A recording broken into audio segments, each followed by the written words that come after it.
अभी आजकल चल रहा है हमारे उत्तर प्रदेश में, हमारे गैर मुस्लिम भाइयों का एक बहुत बड़ा उनका त्योहार कह लीजिए या उनका इज्तिमा कह लीजिए, पूरे मुल्क भर से वहां लोग आ रहे हैं, मीडिया वाले दिखा रहे हैं साफ, उसमें कोई औरत आती है, वो जो है उसने दुनिया को त्याग दिया है, वो शादी नहीं करेगी। उसमें कोई बाबा जी आए, बाबा जी का हाथ ऐसे उठा हुआ है, मीडिया पर दिखा रहा था कि 12 साल से बाबा जी का हाथ ऐसे उठा हुआ है। मीडिया वाले बड़े खुशी से बड़े फख्र से बयान कर रहे हैं बाबा जी का हाथ 12 साल से ऐसे उठा हुआ है। जब हम इस तरीके के वीडियो देखते हैं, जब इस तरीके की खबरें देखते हैं, अल्लाह की कसम हमारा दिल तो शुक्र से बाग बाग हो जाता है। हमारे दिल में शुक्र का जज्बा पैदा होता है कि ऐ अल्लाह तेरा शुक्र है कि तूने हमें मुसलमान बनाया है, इस्लाम जैसी नेमत से तूने हमें नवाजा है। ऐ अल्लाह हमारे दीन के अंदर, हमारे मजहब के अंदर कोई ऐसी इबादत नहीं है जिस इबादत में इंसान के ऊपर अत्याचार किया गया हो, जिस इबादत में इंसान के ऊपर जुल्म किया गया। अल्लाह के नबी के एक सहाबी है, नाम नोट कर लो, उस्मान बिन मज़ऊन रज़ी अल्लाह ताला अन्हु। उनके दिल में एक मर्तबा ख्याल आया, शादी करूंगा, बीवी आएगी, बीवी को टाइम देना पड़ेगा, बच्चे पैदा होंगे, बच्चों को टाइम देना पड़ेगा, जितनी नमाज पढ़नी चाहिए उतनी नमाज नहीं पढ़ पाऊंगा, जितनी इबादत करनी चाहिए उतनी इबादत मैं नहीं कर पाऊंगा। उन्होंने इरादा कर लिया मैं कभी शादी ही नहीं करूंगा। फिर दिल में ख्याल आया कि मैं तो मर्द हूं और जब तक मेरे अंदर मर्दानगी बाकी है तब तक औरत की ख्वाहिश मेरे अंदर बाकी रहेगी। हजरत उस्मान बिन मज़ऊन रज़ी अल्लाह ताला अन्हु ने अपने आप को, अपनी मर्दानगी को खत्म करने का फैसला कर दिया। मैं इशारे में आपको समझा रहा हूं, समझदार होंगे आप समझ जाएंगे। मर्द के जिस्म के अंदर जो मर्दानगी की अलामत होती है, हजरत उस्मान बिन मज़ऊन, और ये बात भी नोट कर लीजिए, ये वो वाले उस्मान गनी नहीं है जो अल्लाह के नबी के दामाद थे, ये दूसरे सहाबी हैं। इनके वालिद का नाम मज़ऊन था। उस्मान इब्न मज़ऊन रज़ी अल्लाह ताला अन्हु ने अपने आप को खसी करने का इरादा कर दिया। जैसे बकरा होता है ना, बकरे को खसी कर दिया जाए तो फिर वो इस लायक नहीं होता कि फिर वो जो है वो किसी दूसरी बकरी के साथ वो जा सके और फिर विलादत हो सके।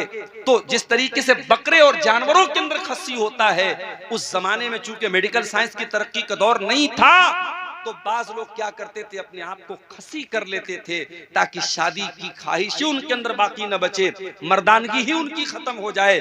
उस्मान इब्न मज़ऊन रज़ी अल्लाह ताला अन्हु ने अपने आप को खसी करने का इरादा कर दिया।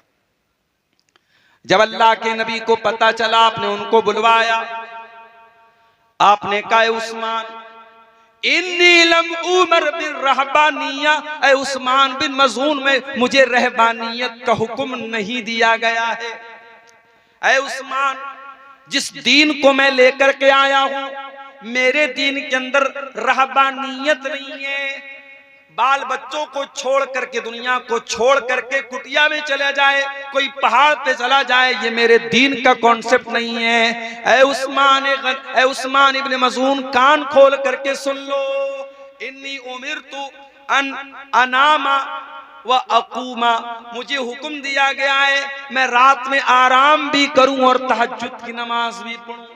मुझे हुक्म दिया गया है मैं रोजा भी रखूं और मैं बेरोजा भी रहूं, यानी कंटिन्यू नफिल रोजा न रखूं, कभी रोजा रहूं कभी ना रहूं, मैं कंटिन्यू रोजा न रखूं, नफिल रोजा की बात हो रही है। और मुझे निकाह करने का हुक्म दिया गया है कि मैं निकाह करूं, बीवी रखूं, बीवी रखने के लायक ना हो तो तलाक दे दूं। मुझे निकाह का और तलाक का भी मेरे शरीयत के अंदर ऑर्डर दिया गया है। और ऐ उस्मान बिन मज़ऊन, यही मेरी शरीयत है और यही मेरा तरीका है।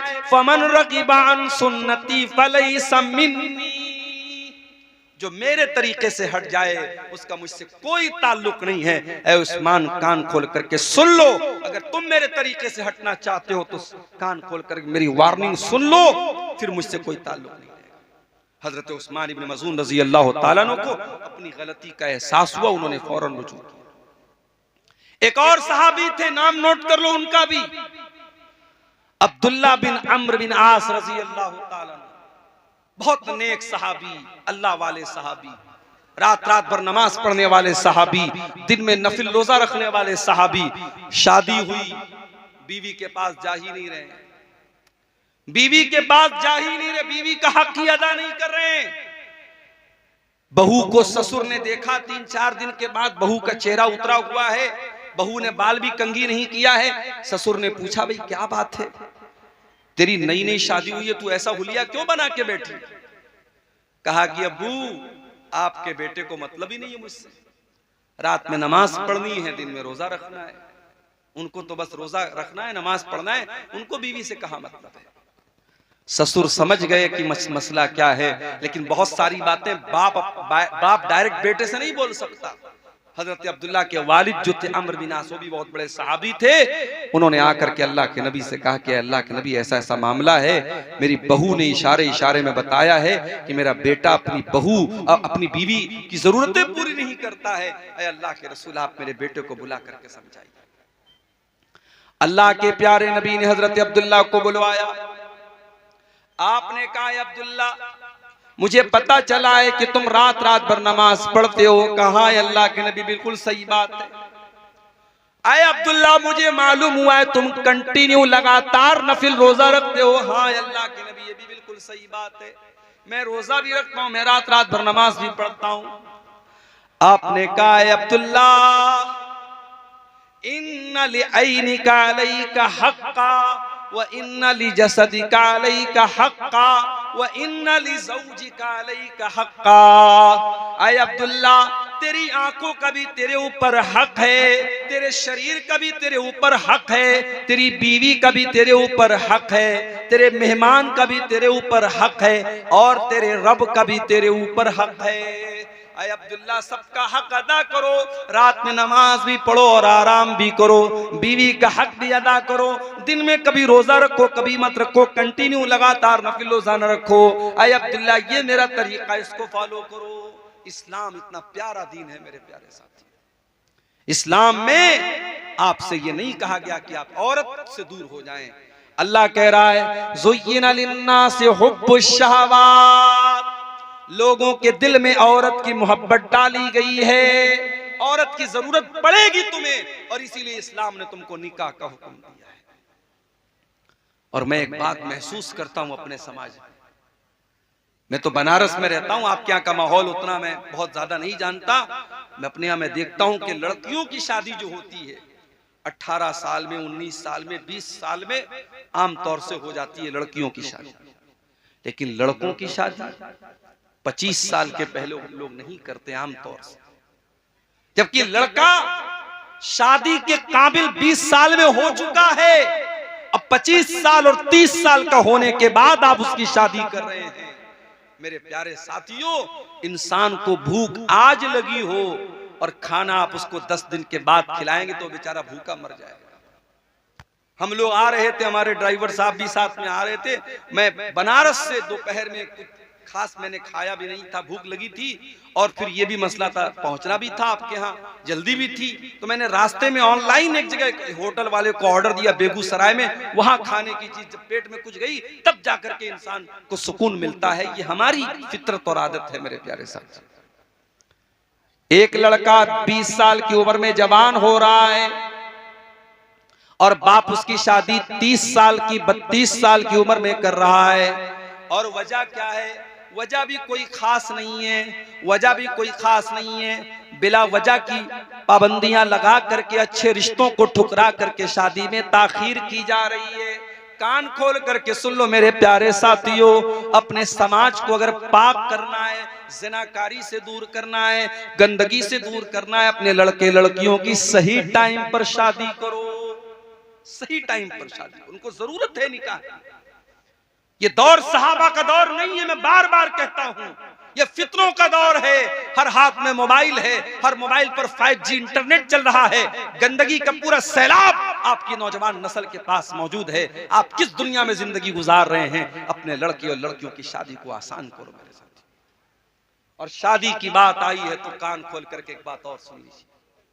आपके इसी इलाके के कुछ लोगों ने मुझे बताया, मौलाना जरा इस पर भी आप बोलिएगा, हमारे यहाँ शादियों में डीजे बजता है, मुसलमान की शादी में डीजे बज रहा है। नाच गाना हो रहा है, ये शर्म की बात है मेरे प्यारे साथी। और ये उस पब्लिक और उस आवाम के लिए भी शर्म की बात है। और जिस निकाह में डीजे बज रहा है, उस निकाह में निकाह पढ़ाने वाले मौलवी के लिए भी शर्म की बात है। हमारे बनारस में भी एक दौर था जब शादियों में बैंड बाजा बजता था, लेकिन उलमा ने मिल करके आपस में तय किया कि जहां शादी में बैंड बाजा बजेगा हम निकाह नहीं पढ़ाएंगे, हम शामिल नहीं होंगे। सारे उलमा जब मुत्तहिद हो गए, कौम की इतनी हिम्मत नहीं थी सारे उलमा से पंगा ले सके। आखिर हालात बदले और आज बनारस में आप चले जाइए, ठीक है और बुराइयां आपको मिलेंगी, मगर शादी के पर कहीं भी आपको मुसलमान की शादी में कहीं बैंड बाजा और डीजे वगैरह नहीं मिलेगा। अजीबोगरीब बात है मेरे भाई, मुसलमान की शादी में बैंड बाजा बज रहा है, डीजे बज रहा है।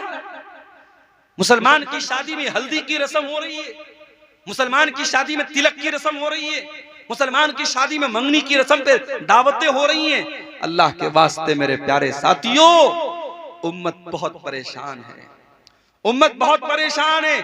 उम्मत के कितने बच्चे भूख से मर रहे हैं, उम्मत की कितनी बेटियां गुर्बत की वजह से उनकी शादियां नहीं हो रही हैं, उम्मत के कितने टैलेंटेड बच्चे पैसा न होने की वजह से अपनी तालीम छोड़ रहे हैं। अगर आपके पास पैसा बहुत ज्यादा है, पैसा खर्च करने के बहुत रास्ते हैं, निकाह को आसान करो मेरे प्यारे साथियों। मैं हैदराबाद भी तकरीर करने गया था, वहां पर भी मैंने कहा हैदराबाद में शादी होती है, एक एक शादी में 20-20 तरीके का खाना बनता है। मैंने वहां पर भी कहा एक तरीके का खाना बनाओ मेरे भाई, 19 तरह का 20 तरीके का खाना न बनाओ, एक तरीके का खाना बनाओ, 100 लोगों को खिला दो, जरूरी नहीं 1000 लोगों को खिलाया जाए। शादी को आसान करो, सिंपल करो।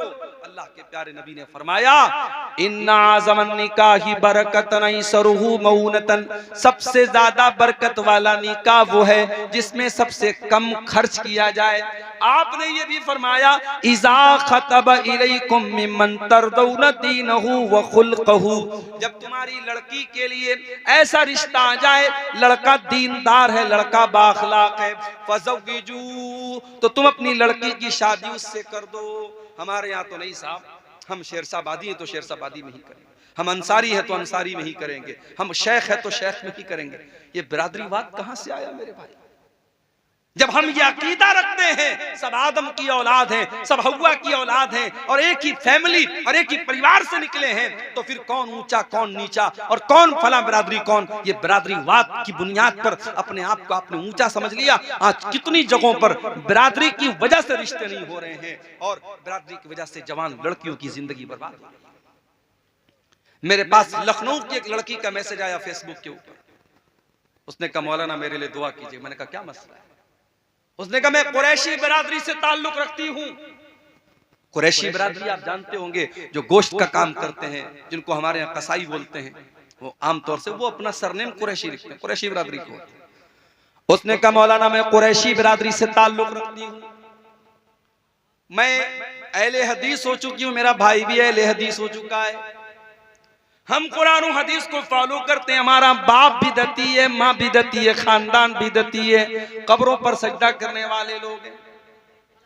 मैं चाहती हूँ मेरी शादी ऐसे घर में हो जहां कुरान और हदीस पर अमल होता हो, शिर्क न होता हो, बिदत न होती हो। लेकिन मेरे बाप का कहना है कि मैं कुरैशी ही बिरादरी में करूंगा और मुझे पूरे लखनऊ के अंदर कोई कुरैशी बिरादरी का ऐसा इंसान नजर नहीं आता, कोई ऐसा रिश्ता नहीं मिलता जहां कुरान और हदीस पे चलने वाले लोग हों।